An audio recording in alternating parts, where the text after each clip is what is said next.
తిరుమలకు కల్తీ నెయ్యి సరఫరా చేసిన వైష్ణవి డైరీ వద్ద జనసేన నాయకులు నిరసన తెలిపారు. ఉమ్మడి నెల్లూరు జిల్లా సుళ్లూరుపేట నియోజకవర్గంలోని పెళ్లకూరు మండలం వద్ద పునబాక గ్రామంలో ఆందోళన చేశారు. కుట్రపూరితంగానే లడ్డూ తయారీకి కల్తీ నెయ్యిని సరఫరా చేశారని జనసేన నియోజకవర్గ ఇన్ఛార్జ్ ఉయ్యాల ప్రవీణ్ అన్నారు.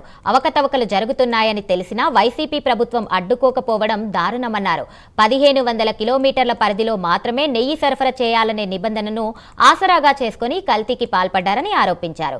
చిన్నపాటి తినుబండారాలు తయారు చేసే సంస్థకు 10 లక్షల కేజీల నెయ్యి తయారు చేసే కాంట్రాక్ట్ ఎలా ఇచ్చారని ప్రశ్నించారు జనసేన నాయకులు.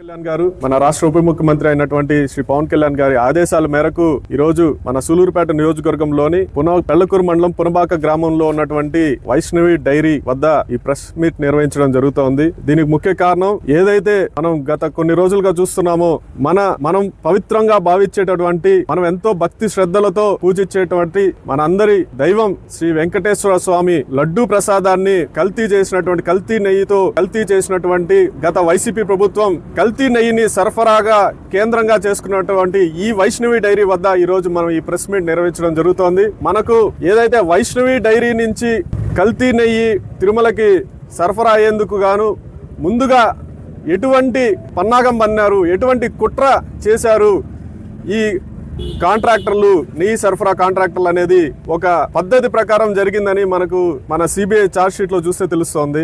ముందుగా తమిళనాడుకు చెందినటువంటి ఏఆర్ డైరీకి కాంట్రాక్ట్ కట్టబెట్టగా ఆ ఏఆర్ డైరీ ఓనరు రాజు రాజశేఖరన్ అతను ఇంత ముందు కూడా చాలా విషయాల్లో కల్తీ నెయ్యి సరఫరా చేసి అతన్ని బ్లాక్ లిస్ట్ లో కూడా పెట్టడం జరిగింది. అలాంటి వ్యక్తికి ఆ నకిలీ పత్రాలు, నకిలీ ఎక్స్పీరియన్స్ సర్టిఫికేట్లు, నకిలీ ఫుడ్ లైసెన్స్లు అన్ని సమర్పించి కాంట్రాక్ట్ పొందడం జరిగింది.